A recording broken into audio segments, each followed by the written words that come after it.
ನಮ್ಮ ಕುಟುಂಬ ಕನ್ನಡ ಬ್ಲಾಗ್ಸ್ಗೆ ತಮ್ಮೆಲ್ಲರಿಗೂ ಸ್ವಾಗತ. ನಾನು ನಿಮ್ಮ ಪ್ರೀತಿಯ ಕನ್ನಡತಿ ಭಾಗ್ಯ. ಫ್ರೆಂಡ್ಸ್, ಎಲ್ಲರೂ ಹೇಗಿದ್ದೀರಾ?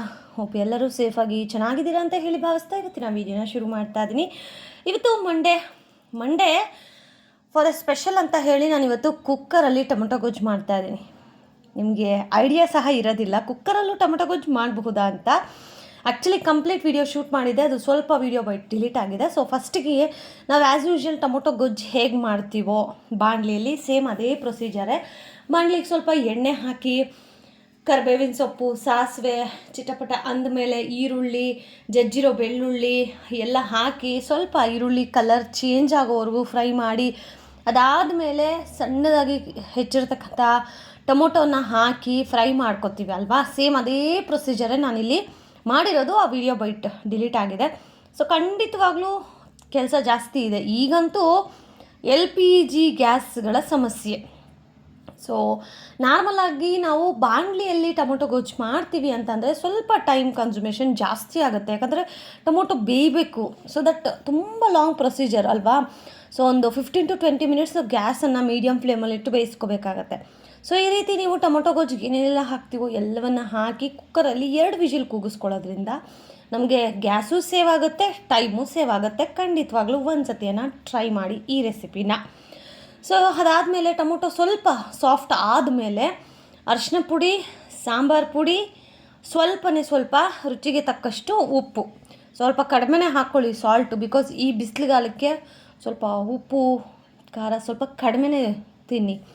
ಸೊ ಇದೆಲ್ಲ ಹಾಕಿ ಈಗ ಅದೆಲ್ಲವೂ ಮಿಕ್ಸ್ ಆಗೋ ಥರ ನೀಟಾಗಿ ಇಲ್ಲಿ ಮಿಕ್ಸ್ ಮಾಡ್ಕೋಬೇಕು. ಮಿಕ್ಸ್ ಎಲ್ಲ ಆದಮೇಲೆ ಆ್ಯಸ್ ಯೂಶ್ವಲ್ ಟೊಮೊಟೊ ಗೊಜ್ಜಿಗೆ ಎಷ್ಟು ನೀರು ಬೇಕು, ಅಂದರೆ ನಿಮಗೆ ಗಟ್ಟಿ ಬೇಕಾ ತೆಳು ಬೇಕಾ ಟೊಮೊಟೊ ಗೊಜ್ಜು ಆ ಥರ ನೋಡಿಕೊಂಡು ಮಾಡ್ಕೊಳ್ಳಿ. ನಾನಿಲ್ಲಿ ಇಡ್ಲಿ ಜೊತೆಗೆ ಮಾಡ್ತಾ ಇರೋದ್ರಿಂದ ಮೀಡಿಯಮ್ ಆಗಿ, ಈ ಕಡೆ ಜಾಸ್ತಿ ತೆಳುವಾಗೂ ಅಲ್ಲ, ಈ ಕಡೆ ಜಾಸ್ತಿ ಗಟ್ಟಿಯಾಗೂ ಅಲ್ಲ, ಆ ಒಂದು ಕನ್ಸಿಸ್ಟೆನ್ಸಿಗೆ ಇಟ್ಕೋತೀನಿ. ಸೊ ಈಗ ನಾವು ಹಾಕಿರುವಂತಹ ಮಸಾಲೆ ಪುಡಿಗಳು ಎಲ್ಲವೂ ಟೊಮೊಟೊ ಗೊಜ್ಜಿಗೆ ಮಿಕ್ಸ್ ಆಗಿದೆ. ಸೊ ಈಗ ಕನ್ಸಿಸ್ಟೆನ್ಸಿಗೆ ಎಷ್ಟು ಬೇಕೋ ಅಷ್ಟು ನೀರನ್ನು ಹಾಕ್ಕೋತಾ ಇದ್ದೀನಿ. ಇದಕ್ಕೆ ಗರಂ ಮಸಾಲ, ಇನ್ನೊಂದು ಮಸಾಲ ಏನೂ ಬೇಡ. ಸಾಂಬಾರು ಪುಡಿ, ನಿಮಗೆ ಖಾರ ಇಷ್ಟಪಡ್ತೀನಿ ಅಂತ ಅನ್ನೋರು ಹಸಿಮೆಣ್ಸಿನ್ಕಾಯನ್ನು ಆ್ಯಡ್ ಮಾಡ್ಕೊಳ್ಳಿ. ಚಿಲ್ಲಿ ಪೌಡ್ರು ಸಹ ಆ್ಯಡ್ ಮಾಡ್ಕೊಳ್ಳಿ, ಬಿಕಾಸ್ ನಾವು ಅಷ್ಟು ಖಾರ ತಿನ್ನೋದಿಲ್ಲ. ಸೊ ನಮಗಿದು ಓಕೆ. ಸೊ ಹಸಿಮೆಣ್ಸಿನ್ಕಾಯಿನೂ ಸಹ ನಾವು ಹಾಕೋದಿಲ್ಲ, ಬಿಕಾಸ್ ಅದು ಗ್ಯಾಸ್ಟ್ರಿಕ್ ಅಂತ ಹೇಳಿ ನಾವು ಆ್ಯಡ್ ಮಾಡಲ್ಲ. ನಿಮಗೆ ಬೇಕು ಅಂತಂದರೆ ಖಾರ ಸ್ವಲ್ಪ ಸ್ಪೈಸಿ ಎಲ್ಲ ಜಾಸ್ತಿ ತಿನ್ನೋರು ನೀವು ಆ್ಯಡ್ ಮಾಡ್ಕೋಬಹುದು, ಹಸಿಮೆಣ್ಸಿನ್ಕಾಯಿ ಮತ್ತು ಖಾರದ ಪುಡಿ. ಸೊ ಈಗ ನೋಡಿ ಟೊಮೊಟೊ ಮುಳುಗೋ ಅಷ್ಟು ನೀರನ್ನು ಹಾಕಿ ನಾನು ಕುಕ್ಕರ್ ಮುಚ್ಚಳವನ್ನು ಮುಚ್ಚಿ 2 ಕೂಗನ್ನು ಕೂಗಿಸ್ಕೊತೀನಿ. 2 ಕೂಗು ಆದಮೇಲೆ ಏನು ಮಾಡಬೇಕು ಅನ್ನೋದನ್ನು ಶೇರ್ ಮಾಡ್ತೀನಿ, ನೋಡ್ತಾ ಹೋಗಿ. ಆ್ಯಂಡ್ ಗೈಸ್, ಯಾರಾದರೂ ಹೊಸದಾಗಿ ನೋಡ್ತಾ ಇರೋರು ಚಾನಲ್ ಸಬ್ಸ್ಕ್ರೈಬ್ ಆಗಿ. ಪದೇ ಕೇಳೋಕ್ಕೆ ನನಗೂ ಬೇಜಾರು. ಸೊ ದಯವಿಟ್ಟು ನಿಮಗೆ ನೀವೇ ಅಂದ್ಕೊಂಡು ಸಬ್ಸ್ಕ್ರೈಬ್ ಆಗಿ, ಓಕೆನಾ. ಸೊ ಈಗ ನೋಡಿ ನೀಟಾಗಿ ಎಲ್ಲ ಮಸಾಲೆ ನೀರು ಎಲ್ಲ ಮಿಕ್ಸ್ ಮಾಡೋ ಥರ ಕಲಸಿ ಈಗ ಕುಕ್ಕರ್ ಮುಚ್ಚಳನ ಲಿಡ್ ಕ್ಲೋಸ್ ಮಾಡಿ 2 ವಿಜಿಲನ್ನು ಕೂಗಿಸ್ಕೊತೀನಿ. ಆ ವಿಜಿಲ್ ಬರೋಷ್ಟೊತ್ತಿಗೆ ಮೀನ್ವೈಲ್ ನಾನು ಆ ಕಡೆ ಇಡ್ಲಿಗೂ ಸಹ ಬೇಯೋಕ್ಕೆ ಇಟ್ಟಿದ್ದೀನಿ. ಆ್ಯಂಡ್ ನಮ್ಮ ಮನೇಲಿ ಇಡ್ಲಿ ಸಾಂಬಾರು ಅಂತಂದರೆ ತುಂಬ ಇಷ್ಟ. ಬಟ್ ಇವತ್ತು ನಾನು ಸಾಂಬಾರು ಬೇಡ, ಸ್ವಲ್ಪ ಟೊಮೊಟೊ ಚಟ್ನಿ ಟೈಪ್ ಆ ಥರ, ಅಂದರೆ ಟೊಮೊಟೊ ಗೊಜ್ಜು ಮೀನ್ವೈಲ್ ಟೊಮೊಟೊ ಚಟ್ನಿ ಎರಡಕ್ಕೂ ಒಂದು ರೀತಿ ಮ್ಯಾಚ್ ಆಗೋ ಥರ ಇರುತ್ತೆ, ಹಾಗಾಗಿ. ಸೊ ಈಗ ಈ ಕಡೆ ನಾನು ವಿಜಿಲ್ಗಿಟ್ಟಾಯಿತು. ಈಗ ಇಡ್ಲಿನೂ ಬೆಂದಾಗಿದೆ. ಸೊ ಇಡ್ಲಿನ 10 ಮಿನಿಟ್ಸು 20 ಮಿನಿಟ್ಸ್ ಆ ಥರ ಬೇಯಿಸಿದ್ರೆ ಕಲ್ಲಾದಾಗ ಆಗಿಬಿಡುತ್ತೆ. So idli maximum 7 to 8 minutes. So ನೀವು ಇಡ್ಲಿ ಸ್ಟೀಮರಲ್ಲಿ ಇಡ್ಲಿ ಇಟ್ಟು ಲಿಡ್ಡನ್ನು ಕ್ಲೋಸ್ ಮಾಡಿದ ತಕ್ಷಣವೇ ಮೊಬೈಲಲ್ಲಿ ನೋಡ್ಕೊಳ್ಳಿ.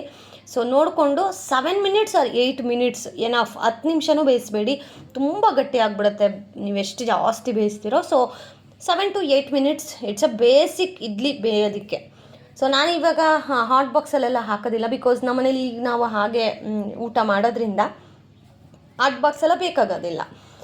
ಹಾಗಾಗಿ ನಾನಿಲ್ಲಿ ಒಂದು ಬಟ್ಲಿಗೆ ಕೆಳಗಡೆ ಒಂದು ಚಿಕ್ಕ ಪ್ಲೇಟ್ ಹಾಕಿದ್ದೀನಿ, ಬಿಕಾಸ್ ಅದು ಇಡ್ಲಿ ಬಿಸಿ ಇದ್ದಾಗ ಅಬೆ ನೀರು ಏನು ಬರುತ್ತಲ್ಲ ಅದೆಲ್ಲ ಇಡ್ಲಿ ಕೂತಾಗ ಇಡ್ಲಿ ಎಲ್ಲ ಮೆತ್ತಗಾಗ್ಬಿಡುತ್ತೆ. ಹಾಟ್ ಬಾಕ್ಸಲ್ಲೂ ಅಷ್ಟೇ ಕೆಳಗಡೆ ಒಂದು ಪ್ಲೇಟನ್ನು ಹಾಕಿ ಅದಾದಮೇಲೆ ಹಾಟ್ ಬಾಕ್ಸಲ್ಲಿ ಬೇರೆ ಏನಾದರೂ ಇಟ್ಟರು ಅದು ನೀರನ್ನೋದು ಬಿಡೋದಿಲ್ಲ.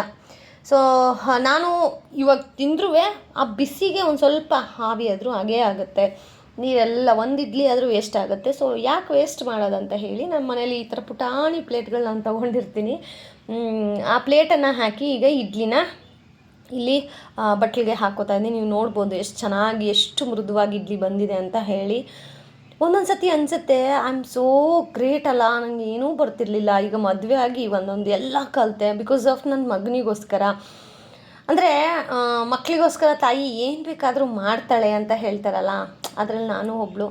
ಸೊ ನನ್ನ ಮಗ ಕೇಳೋಕ್ಕೆ ಮುಂಚೆನೇ ಇದನ್ನು ಮಾಡಿಕೊಡ್ಬೇಕು, ಇದನ್ನು ಕೊಡಿಸ್ಬೇಕು ಅನ್ನೋ ಆಸೆ ಎಲ್ರಿಗೂ ಹಾಗೇ. But not every one. ಕೆಲವೊಂದು ಪೇರೆಂಟ್ಸ್ಗಳು ತೀರಾ ಕಠಿಣವಾಗೂ ಸಹ ಇರ್ತಾರೆ. ಬಟ್ ಇರೋದೊಂದು ಮಗ, ಅವ್ನಿಗಲ್ದೆ ಇನ್ಯಾರಿಗೆ ಮಾಡಬೇಕು. ಸೊ ಅವನಿಗೋಸ್ಕರನಾದರೂ ಕಲಿಬೇಕಲ್ಲ ಅಂತ ಹೇಳಿನೇ ನಾನು ಇವಾಗ ಎಲ್ಲವನ್ನ ಕಲ್ತಿದ್ದು. So I am happy. ಕಲ್ತಿದ್ದಕ್ಕೂ ಸಾರ್ಥಕ ಆಯಿತು ಅಂತಾರಲ್ಲ, ಹಾಗೇ ನನ್ನ ಮಗ ಏನಾದರೂ ಬೇಕು ಅಂತ ಕೇಳಿದಾಗ ಎಲ್ಲನೂ ನಾನು ಮಾಡಿಕೊಡ್ತೀನಿ. ಸೊ ಅವನದು ಬೇಡಿಕೆ ಇದೆ ಒಂದು, ಏನಪ್ಪ ಅಂತಂದರೆ ಮೀಲ್ಸ್ ಮಾಡಿಕೊಡ್ಬೇಕು. ಸೊ ಎಷ್ಟು ಬೇಗ ಆಗುತ್ತೋ, ಅಂದರೆ ಹಾಲಿಡೇಸ್ ಕಂಪ್ಲೀಟ್ ಆಗೋಷ್ಟೊತ್ತಿಗೆ ಅವನಿಗೆ ಕಂಪ್ಲೀಟ್ ಮೀಲ್ಸನ್ನು ರೆಡಿ ಮಾಡಿ ಕೊಡಬೇಕು.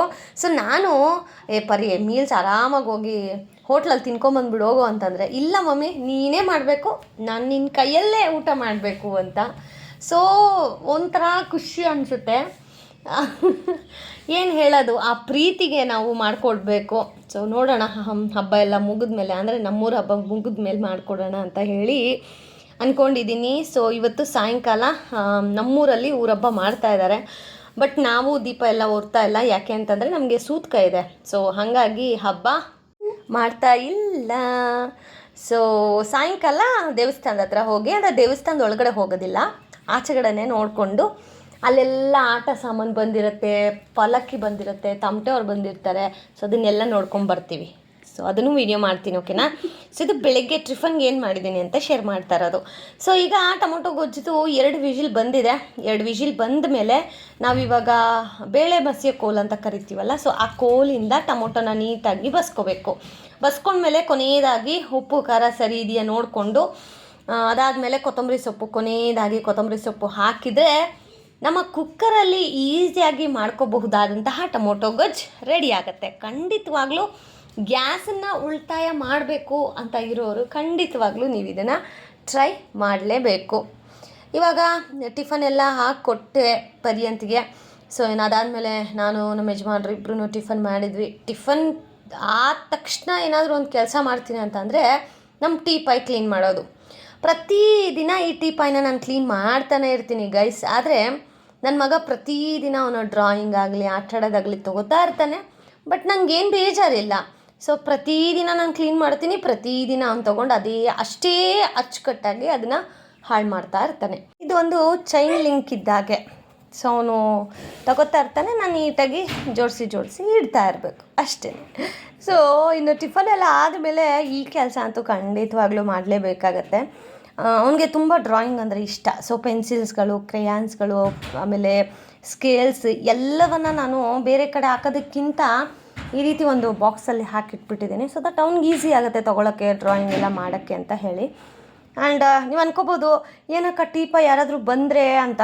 ಯಾರಾದರೂ ಬಂದಾಗ ಆ ಬಾಕ್ಸ್ ಇಡೀ ಬಾಕ್ಸಲ್ಲೇ ಯಾಕೆ ಇಟ್ಟಿದ್ದೀನಿ ಅಂತ ಅಂದರೆ, ಆ ಬಾಕ್ಸ್ನೇ ತೆಗೆದು ಒಳಗಡೆಗೆ ಇಡೋಕ್ಕೆ ನನಗೆ ಈಸಿ ಆಗುತ್ತೆ ಅಂತಲೇ ನಾನು ಬಾಕ್ಸಲ್ಲಿ ಹಾಕಿಟ್ಟಿರೋದು. ಸೊ ನೋಡಿ, ಈ ಥರ ಪೆನ್ಸಿಲ್ದು ನೋಡಿ, ಅದು ಕ್ರೇಯಾನ್ಸ್ದು ಸಪ್ರೇಟಾಗಿ ಒಂದು ಬಾಕ್ಸಲ್ಲಿ ಹಾಕಿಟ್ಟಿದ್ದೀನಿ.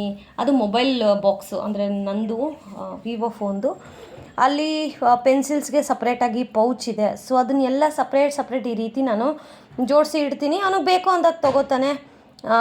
ಅವನಿಗೇನಾದರೂ ಮೂಡಿದರೆ, ಇಂಟ್ರೆಸ್ಟ್ ಇದ್ದರೆ ನೀಟಾಗಿ ಸೆಗ್ರಿಗೇಟ್ ಮಾಡಿ ಇಡ್ತಾನೆ. ಅವ್ನಿಗೆ ಇಂಟ್ರೆಸ್ಟ್ ಇಲ್ವಾ, ಬೇರೆ ಏನಾದರೂ ಆಟ ಆಡ್ತಾ ಇದ್ದಾನಾ, ಜೋಡಿಸಿರೋ ಸೀನೇ ಇಲ್ಲ, ತೆಗೆದು ಸೈಡಿಗೆ ಇಟ್ಟು ಹೋಗ್ತಾ ಇದ್ದ, ಮಮ್ಮಿ ತೆಗೆದಿಟ್ಬಿಡು ಮಮ್ಮಿ ಅಂತ. ಹಾಗಂತ ನಾನು ಎನಿ ಟೈಮ್ ಆ ಥರ ಮಾಡೋದಿಲ್ಲ ಪಾಪ. ಬಿಕಾಸ್ ಅವ್ನಿಗೆ ಗೊತ್ತು ನಾವೇನು ತೊಗೊಂಡ್ರೆ, ಯಾವ ವಸ್ತುನ ತೊಗೊಂಡಾಗ ಎಲ್ಲಿ ಇಡಬೇಕು ಅನ್ನೋದು ಈ ನೋಸ್ ವೆರಿ ವೆಲ್. ಸೊ ಅದನ್ನು ಅವನು ಆರಾಮ್ಸೆ ಮಾಡ್ತಾನೆ. ಸೊ ಹೇಳ್ಕೊಡ್ಬೇಕು, ಆ ಥರ ಪ್ರಾಬ್ಲಮ್ಮೇ ಇಲ್ಲ.